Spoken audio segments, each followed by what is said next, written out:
শুরু করছি শ্রীমদ্ ভগবদ্ গীতা প্রথম অধ্যায় বিষাদ যোগ। অন্ধ রাজা ধৃতরাষ্ট্র সঞ্জয়কে জিজ্ঞাসা করিলেন, সঞ্জয়, কুরুক্ষেত্রের যুদ্ধ করার জন্য কৌরব আর পাণ্ডবদের সেনা প্রস্তুত হয়ে দাঁড়াল, তারপর তারা কি করল তা বলো। সঞ্জয় বললেন, হে রাজা, দুপক্ষের সেনারা যুদ্ধ করার জন্যে মুখোমুখি এসে দাঁড়িয়েছে।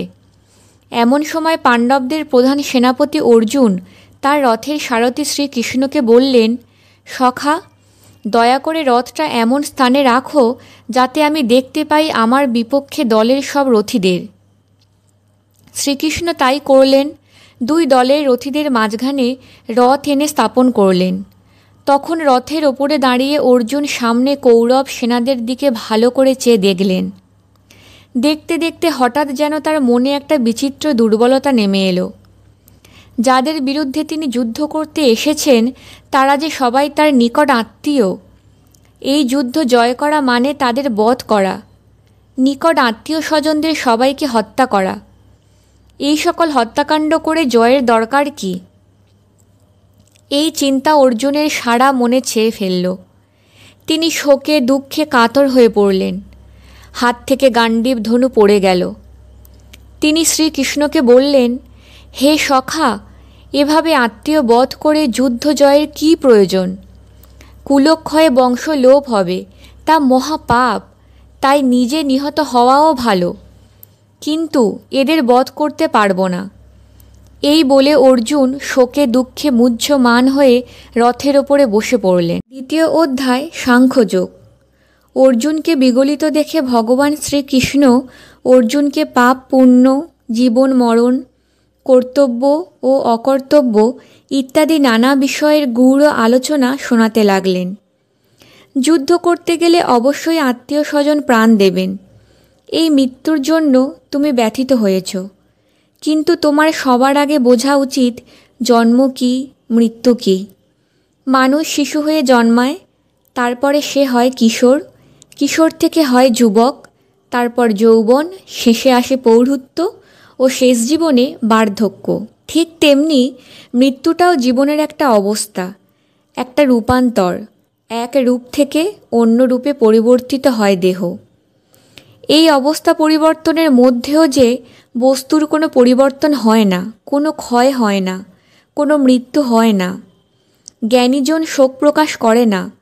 তুমি যে দেহকে বধ করবে ভেবে দুঃখিত হচ্ছ, সে দেহ তুমি বধ না করলেও সে মরে যাবে।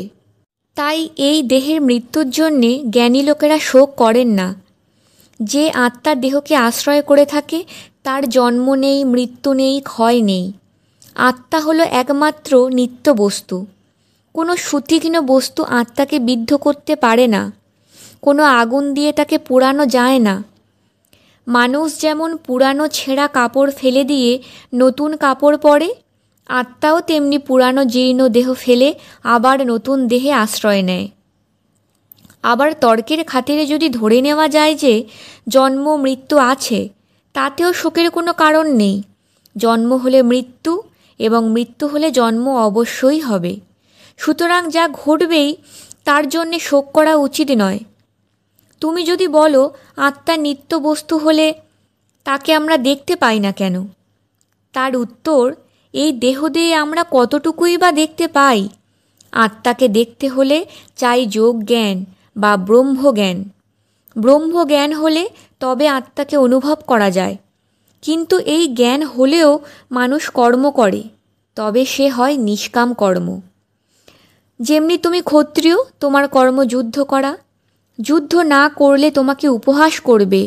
মহাবীরেরা ভাববেন তুমি ভয়ে যুদ্ধ ছেড়ে পালাচ্ছ। সুখ দুঃখ লাভ ক্ষতি জয় পরাজয় ভেবে তুমি যুদ্ধ করবে না।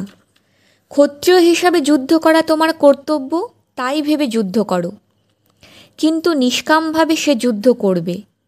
যে কাজের পেছনে কামনা আছে তার অর্থ হলো ভোগ, সুখ ইত্যাদি। কিন্তু যে কাজের পেছনে কোনো কামনা নেই তার লক্ষ্য মোক্ষ। কামনা ত্যাগ করে কাজ করলে সংসার বন্ধন হয় না। তাই তোমাকেও কোনো স্বজন হত্যার পাপ স্পর্শ করতে পারবে না। এইভাবে নিষ্কাম কর্ম করলে তার বুদ্ধি স্থির হবে। এই সময় অর্জুন প্রশ্ন করলেন, স্থিতপ্রজ্ঞের লক্ষণ কি? শ্রীকৃষ্ণ তখন বললেন, যিনি দুঃখে স্থির, সুখেও যার কোনো স্পৃহা নেই, যিনি ইচ্ছা ভয়ে ক্রোধশূন্য, তিনিই স্থিতপ্রজ্ঞ বলে খ্যাত। যিনি শুভ বিষয়ে তুষ্ট নন, যিনি অশুভেও ক্ষুব্ধ নন, যিনি সর্বত্র স্নেহ আসক্তি মুক্ত, তারই প্রজ্ঞা প্রতিষ্ঠিত হয়েছে। কচ্ছপ যেমন নিজেকে দেহের মধ্যে গুটিয়ে নেয়, তেমনি যে ব্যক্তি সমস্ত বিষয় থেকে ইন্দ্রিয়গুলিকে ফিরিয়ে আনতে পারেন, তিনিই স্থিতপ্রজ্ঞ। ভোগের প্রতি তার ইচ্ছা একেবারেই চলে যায়। প্রবল ইন্দ্রিয়গুলিকে তিনি স্ববশে এনে বুদ্ধিকে স্থির করে রাখেন। কেউ ভোগের বস্তু ত্যাগ করলে তার ভোগ হয় না বটে, তবে তার ভোগের আকাঙ্ক্ষা থেকেই যায়। কিন্তু স্থিতপ্রজ্ঞ ব্যক্তির ঈশ্বর উপলব্ধি হয়, ফলে ভোগের ইচ্ছা একেবারে চলে যায়। বিষয়ের কথা ভাবতে ভাবতে মানুষের সেই সব বিষয়ে আসক্তি জন্মায়। আসক্তি থেকে কামনা, সেই কামনা থেকে আসে ক্রোধ, ক্রোধ থেকে আসে মোহ, মোহ থেকে আসে স্মৃতিভ্রংশ বা বুদ্ধি নাশ হয়। বুদ্ধি নাশ হলে মানুষ অধঃপাতে যায়। মনে যদি কারো প্রতি ভালোবাসা বা বিদ্বেষ না থাকে এবং ইন্দ্রিয় মনের বশে থাকে, তবে সেই ব্যক্তি বিষয় ভোগ করেও শান্তি লাভ করেন। মন প্রসন্ন হলে তার সব দুঃখই চলে যায়, বুদ্ধি স্থির হয়। যার মন স্থির নয়, সে ঈশ্বর ধ্যান করতে পারে না, মনে শান্তি আসে না, শান্তি না এলে সুখও আসে না। এক কথায়, যার ইন্দ্রিয়গুলি ভোগ্য বিষয় থেকে একেবারে নিবৃত্তি হয়েছে, তারই বুদ্ধি স্থির হয়েছে বুঝতে হবে। দিন রাত্রি, সুখ দুঃখ সব তাদের কাছে সমান। এইরূপ অবস্থাকে ব্রহ্মজ্ঞানের চরম অবস্থা অর্থাৎ জীবিত থেকেও মুক্ত অবস্থা বলে। এই জ্ঞান জন্মিলে মানুষ আর সংসার মোহে জড়িয়ে পড়ে না। মৃত্যুকালেও যদি এই জ্ঞান জন্মায়, তবেও সেই ব্যক্তি ব্রহ্মে মিলিয়ে যায়। কর্মযোগ। কর্মের চেয়েও বুদ্ধিযোগ বড়, একথা বললেন শ্রীকৃষ্ণ। তবু তিনি অর্জুনকে যুদ্ধের মতো হিংসার কাজ করতে উৎসাহ দিলেন। তাতে অর্জুনের মনে সন্দেহ জাগল। এই সন্দেহ দূর করার জন্য কোন কোন পথ তার পক্ষে ভালো, অর্জুন তা বলবার জন্য শ্রীকৃষ্ণকে অনুরোধ করলেন। শ্রীকৃষ্ণ বললেন, হে অর্জুন, মোক্ষ লাভের পথ দুটি, একথা ঠিক। জ্ঞানীদের পক্ষে জ্ঞানযোগ আর কর্মীদের পক্ষে কর্মযোগ। কিন্তু কর্ম না করে কেউ রেহাই পায় না। শুধু কর্মত্যাগ সিদ্ধিলাভ হয় না। যে ব্যক্তি কর্মেন্দ্রিয়গুলিকে বাইরে সংযত করে, মনে মনে নানা ভোগ্য বস্তুর কথা ভাবতে থাকে, সেই পাপিষ্ঠকে ভণ্ড বলা হয়। যিনি মনের জোরে ইন্দ্রিয়গুলিকে বশে এনে মনে মনে কোনো আসক্তি না রেখে শুধু কর্তব্য হিসেবে হাত পা ইত্যাদি কর্মেন্দ্রিয় দ্বারা কাজ করে যান, তিনিই শ্রেষ্ঠ। কর্ম না করা অপেক্ষা কর্ম করা অনেক ভালো। তবে ঈশ্বরের প্রীতির জন্যে যে কর্ম করা হয়, তাছাড়া সব কর্মই মানুষকে সংসারে জড়িয়ে ফেলে। তুমি আসক্তি ত্যাগ করে শুধু ঈশ্বরের আরাধনার জন্যই কর্ম করে যাও। এই যজ্ঞ করে তুমি দেবতাদের সন্তুষ্ট করো, আবার তাতে দেবতারাও তোমাকে সুখী করবেন। বেদের বিধান মতো যজ্ঞরূপ কর্ম করলে তার ফলে বৃষ্টি হয়। বৃষ্টি থেকে খাদ্য জন্মে, প্রাণীদের রক্ষা হয়। তাই এই সংসার চক্র বজায় রাখার জন্য কর্ম করতেই হবে, নচেৎ উপায় নেই। জনক প্রভৃতি মহাপুরুষেরা কর্ম করেই জ্ঞান লাভ করেছিলেন। তাছাড়া লোককে শিক্ষা দেওয়ার জন্যও তোমার কর্ম করা উচিত, কারণ শ্রেষ্ঠ লোকেরা যে কর্ম আচরণ করেন, সাধারণ লোকেরাও তাই অনুসরণ করে থাকে। আমি নিজে সব পেয়েও কর্ম করে যাচ্ছি, তা না করলে সকলে উচ্ছন্নে যাবে। অজ্ঞান লোক সাধারণভাবে কর্ম করে। জ্ঞানীদের পক্ষে যদিও কর্ম করা না করা একই কথা, তবুও তারা কর্ম করেন, তা না হলে সংসার অচল হবে। তাই শ্রেষ্ঠ জ্ঞানীদেরও কর্ম না করে কোনো উপায় নেই। সেই কর্মের মধ্যেও আমার নিজের কর্ম বা নিজের ধর্মই পালনীয়, পরকর্ম বা পরধর্ম নয়। নিজের ধর্মে যদি দোষ ত্রুটি থাকে এবং পরের ধর্মে যদি দোষ ত্রুটি নাও থাকে, তবুও পরধর্ম চেয়ে নিজের ধর্ম অনেক ভালো। স্বধর্মে থেকে মৃত্যুও ভালো, তবু পরধর্ম পালন ভয়াবহ। অর্জুন তারপর প্রশ্ন করলেন, হে কৃষ্ণ, মানুষ পাপ করতে না চাইলেও তাকে যেন জোর করেই পাপ করানো হয়। কে তা করায় বলো? শ্রীকৃষ্ণ বললেন, এটি কাম। আবার তা থেকে হয় ক্রোধ। এটা জন্মায় রজগুণ থেকে। এতে কিছুতেই সন্তুষ্ট হওয়া যায় না। এ অত্যন্ত প্রবল ও ভয়ঙ্কর। একে মুক্তির পথের শত্রু বলে জানবে। যেমন আগুন ধোঁয়ায় চাপা থাকে, যেমন জরায়ু দ্বারা গর্ভ ঢাকা থাকে, তেমনি কামও জ্ঞানকে ঢেকে রাখে। ইন্দ্রিয়, মন ও বুদ্ধি এই তিনটি কামের আশ্রয়। কাম এগুলির সাহায্যে জ্ঞানকে চেপে রেখে মানুষকে মোহগ্রস্ত করে। তাই হে অর্জুন, তুমি সবার আগে ইন্দ্রিয় দমন করে দুষ্ট কামকে নষ্ট করো। শরীরের চেয়ে ইন্দ্রিয় বড়, ইন্দ্রিয়ের চেয়ে মন বড়, মনের চেয়ে বুদ্ধি বড়, যিনি বুদ্ধির চেয়েও বড় তিনি আত্মা। হে অর্জুন, তুমি তাই বুদ্ধির সাহায্যে মনকে স্থির করে ভয়ঙ্কর শত্রু কামকে ধ্বংস করো। চতুর্থ অধ্যায় জ্ঞানযোগ। ভগবান শ্রীকৃষ্ণ অর্জুনকে বললেন, আমি সূর্যকে জ্ঞানযোগ উপদেশ দিয়েছিলাম। তা থেকে পুরুষ পরম্পরায় অনেকে তা জেনেছে ও কালবশে তা লুপ্ত হয়েছে। তুমি আমার সখা ও ভক্ত, তাই আমি সেই উৎকৃষ্ট জ্ঞানযোগ আবার তোমাকে বলছি। অর্জুন বললেন, তোমার জন্ম পরে, সূর্যের জন্ম অনেক আগে। তাই তুমি যে কথা আগে বললে তা আমি কি করে জানব? ভগবান বললেন, হে মহাবীর অর্জুন, আমার বহুবার জন্ম হয়ে গেছে, তোমারও হয়েছে। আমি সে সবই জানি, কিন্তু তুমি জানো না। আমার জন্ম নেই, মৃত্যু নেই। আমি সব জীবের প্রভু। তবুও আমার নিজের মায়ার সাহায্যে আমি জন্ম নিয়ে থাকি। যে যে সময়ে ধর্মের গ্লানি ও অধর্মের অভ্যুত্থান হয়, তখনই সাধুদের পরিত্রাণের জন্যে ও দুষ্কৃতিকারীদের বিনাশের জন্যে আমি জন্মগ্রহণ করি।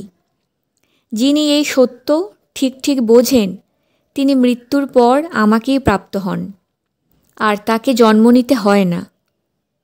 হে অর্জুন, যে আমাকে যেভাবে ভজনা করে, আমিও তাকে ঠিক সেইভাবেই তার প্রতিদান দিয়ে থাকি।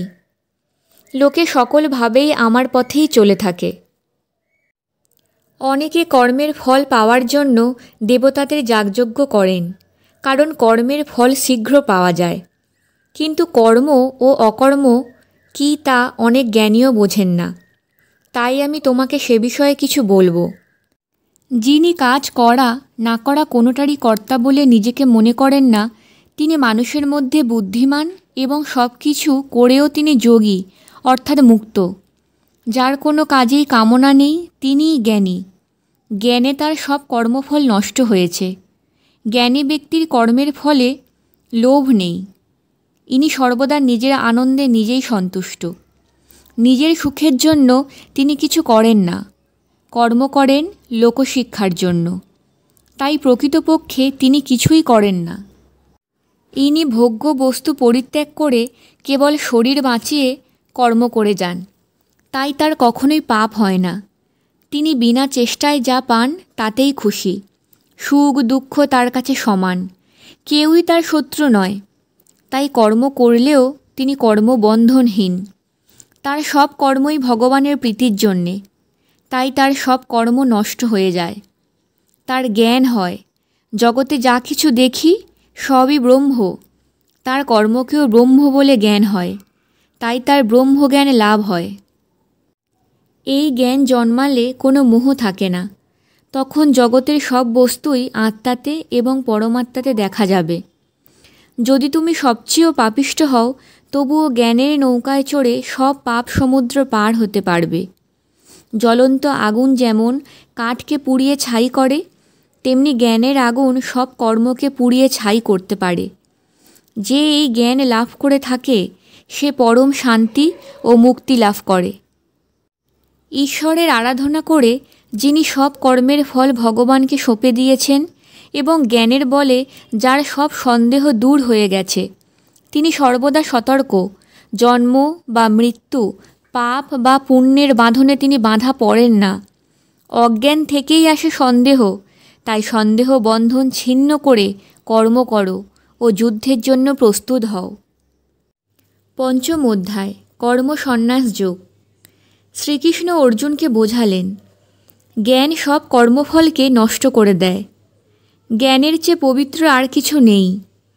আবার বললেন, কর্ম না করে অব্যাহতি নেই। কর্ম করো, যুদ্ধ করো। এই দোটানায় পড়ে অর্জুন বললেন, কোনটা ভালো তা ঠিক করে বলো। শ্রীকৃষ্ণ তখন বললেন, কর্ম করা আর না করার মধ্যে কর্ম করাই ভালো। কারণ কর্মত্যাগ করার অধিকার না হলে কর্মত্যাগের ফল খারাপ। নিষ্কাম কর্মযোগ সকলের পক্ষেই ভালো। কর্মত্যাগের অধিকার জন্মালে কর্মত্যাগ আর কর্মযোগ একই রকম ফল দেয়। এই দুটি আলাদা নয়। কর্মযোগ ছাড়া কর্মত্যাগ হয় না। কর্ম করেই কর্মসন্ন্যাস অর্থাৎ কর্মের বাঁধন থেকে মুক্তিলাভ করতে হয়। নিষ্কাম কর্ম করলে যোগীর সংসারে বন্ধন থাকে না। তিনি সব কর্ম করেও কিছুই করেন না। পদ্মপত্রে যেমন জল লেগে থাকে না, তেমনি তার কোনো কর্ম কোনো ফল দিতে পারে না। নিষ্কাম কর্ম করলে তাদের মন বিশুদ্ধ হয়। স্বাভাবিক কর্ম করে মানুষ ভাবে আমিই করি বা করাই। এই ভুল জ্ঞান দূর করতে গেলে প্রকৃত জ্ঞান জন্মানো দরকার। পণ্ডিতেরা সকলকে সমান মনে করেন। তাদের কাছে প্রিয় অপ্রিয় সবাই সমান। বাইরে সুখ দুঃখ তাদের বিচলিত করে না। তারা মনের মধ্যেই প্রকৃত সুখ পান। এই শরীরেই যিনি কাম ক্রোধকে দমন করতে পারেন তিনিই প্রকৃত সুখী। ইন্দ্রিয় সংযমের ফলে জ্ঞানের বিকাশ হয়, ফলে মুক্তি লাভ হয়। বিষয় থেকে মনকে সরিয়ে নিয়ে চক্ষুর দুই ভ্রুর মধ্যে রেখে কুম্ভক করে মুক্তিকামী মুনি ইন্দ্রিয় মন ও বুদ্ধিকে সংযত করে। ইচ্ছা ভয় ও ক্রোধকে দূর করতে পারলে তিনি জীবিত অবস্থাতেও মুক্ত। আমি সব যজ্ঞ ও তপস্যার ফলদাতা। আমি সব লোকের ঈশ্বর ও বন্ধু। এই জ্ঞান হলে তিনিও মুক্তিলাভ করেন। ষষ্ঠ অধ্যায়, অভ্যাস যোগ। ভগবান শ্রীকৃষ্ণ তারপর অর্জুনকে সহজভাবে বোঝাতে লাগলেন, সন্ন্যাসীকে, যোগীকে, সংসারে থেকে যিনি কোনো কাজ করেন না, কোনো কর্তব্য পালন করেন না, তিনি কখনো সন্ন্যাসী বা যোগী হতে পারেন না। সন্ন্যাসী ও যোগীকেও কাজ করতে হয়, তবে তাদের পথ পৃথক। তারা কাজ করেন, কিন্তু কাজের ফলাফলের কোনো আকাঙ্ক্ষা করেন না। যোগীর লক্ষণ কি কি? তিনি ইন্দ্রিয়কে জয় করেছেন, অর্থাৎ সুখ দুঃখ লাভ ক্ষতি কাম মোহের দ্বারা তিনি বিচলিত হন না। শীত হোক বা গ্রীষ্মই হোক, তিনি অবিচলিত। কোনো মান তিনি আকাঙ্ক্ষা করেন না। কোনো অপমানও তাকে স্পর্শ করতে পারে না। বন্ধু বলে তিনি দুহাত বাড়িয়ে থাকেন না, আবার শত্রু দেখলেও চোখ বোঝেন না। মনের এই অবিচলিত সাম্য অবস্থা হঠাৎ পাওয়া যায় না। তার জন্য নিয়মিত অভ্যাস করতে হয়। নিয়মিত অভ্যাসে মনের এই নির্বিকার অবস্থা লাভ করা যায়। এর নামই হলো যোগ সাধনা। যোগের প্রথম অবস্থা হলো আসন। দেহকে স্থির ও শুদ্ধ করে আসনে বসতে হয়। তারপর শুরু হয় ধ্যান, একাগ্রভাবে ঈশ্বরের চিন্তা। কিভাবে আসনে বসতে হয়, কিভাবে ধ্যান করতে হয়, তার শাস্ত্রীয় নিয়ম গুরুই শিষ্যকে শিখিয়ে দেন। এইখানেই গুরুর দরকার হয়। যিনি বেশি ভোজন করেন কিংবা উপবাস করে দেহকে শুকিয়ে রাখেন, এই দুজনেই যোগের অনুপযুক্ত। যিনি সবসময় ঘুমোন কিংবা যিনি সারা রাত জেগে থাকেন, দুজনেই যোগের অনুপযুক্ত। এই যোগ অভ্যাস করলে মন একেবারে স্থির হয়ে যায়। এক অদ্ভুত আনন্দের রসে সমস্ত চেতনা ডুবে যায়। তাকেই বলা হয় সমাধি। এই শুদ্ধ মনে তখন ভগবানের আবির্ভাব ঘটে। অর্জুন তখন বললেন, একজন লোক যদি খুব শ্রদ্ধার সঙ্গে যোগাভ্যাস করতে শুরু করলো, বহুদিন ধরে নিয়মিত সাধনাও করল, কিন্তু ক্রমশ তার চেষ্টা শিথিল হয়ে এলো, তেমন ধৈর্য সহকারে আর যোগাভ্যাস করল না, তখন তার কি হবে? শ্রীকৃষ্ণ উত্তর দিলেন, সেই লোককে বলা হয় যোগভ্রষ্ট। যোগভ্রষ্ট লোক ভগবানকে পায় না, কিন্তু মৃত্যুর পর কিছুকাল স্বর্গসুখ লাভ করে। তারপর তাকে আমি নতুন জন্ম দিই। আমারই ইচ্ছায় তখন সে কোনো শ্রীমান, সদাচারী, সুখী, ধনী ঘরে জন্মগ্রহণ করে, কিংবা যে বংশে বড় জ্ঞানী ও যোগীরা জন্ম নিয়েছে সেই বংশে তার জন্ম হয়। অথবা সেই যোগভ্রষ্ট ব্যক্তি যোগীকুলে জন্মগ্রহণ করেন। এই জন্মজগতে যা অত্যন্ত দুর্লভ। এইভাবে যোগভ্রষ্ট ব্যক্তি জন্মলাভ করিলে তিনি পূর্বজন্মের বুদ্ধি বৃত্তি লাভ করেন ও পুনরায় মোক্ষলাভের চেষ্টা করেন। সেই যোগী তপস্বী, জ্ঞানী ও কর্মী হতেও শ্রেষ্ঠ। অতএব হে অর্জুন, তুমি এই প্রকার যোগী হও। আমাগত চিত্তে যে যোগী একমাত্র আমার সেবা করেন, তিনিই শ্রেষ্ঠ যোগী এবং আমার প্রিয়। সপ্তম অধ্যায়, জ্ঞান বিজ্ঞান যোগ। শ্রীকৃষ্ণ অর্জুনকে বললেন, শাস্ত্রীয় জ্ঞান আর অনুভূতি এই দুইয়ের কথাই তোমাকে ভালো করে বলছি। এই জ্ঞান হলে তার কিছুই জানার থাকে না। সহস্র লোকের মধ্যে একজন আমাকে পাওয়ার চেষ্টা করে, আবার সেইরূপ হাজার হাজার লোকের মধ্যে এক-আধজন আমাকে পায়। আমার পড়া ও অপড়া এই দুটি প্রকৃতি রয়েছে, তা থেকেই জগতের সৃষ্টি হয়। সব জিনিসের মূল কারণ সকলের বীজ। সকলের মধ্যে যা কিছু ভালো তা সবই আমি। আমার মায়া দুস্তর। আমার ভক্ত ছাড়া কেহই সেই মায়া কাটিয়ে উঠতে পারে না। মায়ার সুতোয় যেমন মালার ফুল গাঁথা থাকে, তেমনি আমার ভেতরেই এই বিশাল জীবজগৎ এক সূত্রে গাঁথা আছে। জলের মধ্যে যেটা রস, আমিই সেই রস। চাঁদ আর সূর্যের মধ্যে আমিই আলো। হে কৌন্তেয়, বাতাসে আমিই গন্ধ, আগুনে আমিই তেজ, সর্বপ্রাণীর দেহে আমিই প্রাণ। তবু লোকে আমাকে চিনতে পারে না। তার কারণ হলো মায়া, যা দিয়ে আমি নিজেকে ঢেকে রেখেছি। এই হলো আমার লীলা। এরই জন্যে যুগ থেকে যুগে চলছে জীবনের বিচিত্র গতি।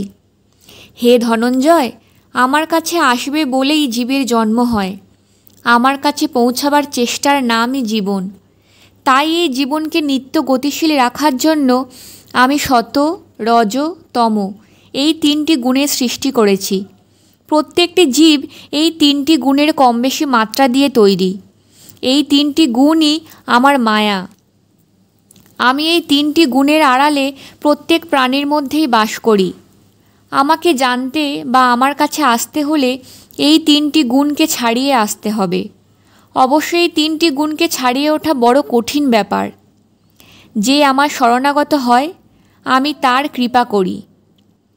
আমি তার চোখের সামনে থেকে এই তিনটি গুণের মায়া সরিয়ে দিই। যতক্ষণ এই মায়া আচ্ছন্ন করে থাকে, ততক্ষণ কেউ আমাকে দেখতে পায় না, দেখতে চায় না। সত, রজ, তম গুণের মোহে সে তখন আমাকে অস্বীকার করে। আমার ভক্ত ছাড়া সেই মায়ার বন্ধন আর কেউই কাটাতে পারে না। অর্জুন জিজ্ঞাসা করল, বিভিন্ন দেবতার পূজা মানুষ কেন করে? শ্রীকৃষ্ণ বললেন, যারা নানা দেবতার পূজা করে তারা অল্প বুদ্ধি। কারণ তারা দেবতার পূজা করে যে ফল পায় তা ক্ষণস্থায়ী। তারা দেবতার পূজা করে নশ্বর দেবলোকে যান, কিন্তু আমার ভক্তেরা আমার সেবা করে আমাকেই পান। কিন্তু বিভিন্ন দেবতার পূজা যারা করে তারা প্রকৃতপক্ষে আমারই পূজা করে। আমি যোগ মায়ায় আচ্ছন্ন বলে লোকে আমার স্বরূপ বোঝে না। হে অর্জুন, অতীতে, বর্তমানে এবং ভবিষ্যতে যাহা কিছু ঘটেছে, ঘটছে বা ঘটবে তাহা আমি জানি, কিন্তু আমাকে কেহ জানে না। হে পরন্তপ, হে ভারত, জন্মকাল হতে মোহের দ্বারা বাসনা এবং দেশ হইতে সুখ দুঃখ প্রভৃতি বিরুদ্ধ ভাবগুলি জন্মলাভ করে। যে সকল পুণ্যবান ব্যক্তিগণ পাপ নষ্ট হয়েছে, যাহারা সুখ দুঃখের অতীত হয়ে একাগ্র চিত্রে আমার ভজনা করেন, জরা মরণ হতে মুক্তিলাভ হেতু যাহারা যত্ন সহকারে আমাকে আশ্রয় করেন, তাহারা সর্বকর্মও করেন এবং ব্রহ্মকেও জ্ঞাত হন। আমাকেই যাহারা অধিভূত, অধিদৈব ও অধিযোগ্য স্বরূপ বলিয়া জানেন, তাহারা মৃত্যুকালেও আমাকে পরম ব্রহ্ম চিন্তা করিয়া বিস্মৃত হন না। অষ্টম অধ্যায় অক্ষয় ব্রহ্মযোগ। ব্রহ্ম, আধ্যাত্ম, কর্ম, অধিভূত, অধিদৈব এবং অধিযোগ্য কী তা জানতে চাইলেন অর্জুন।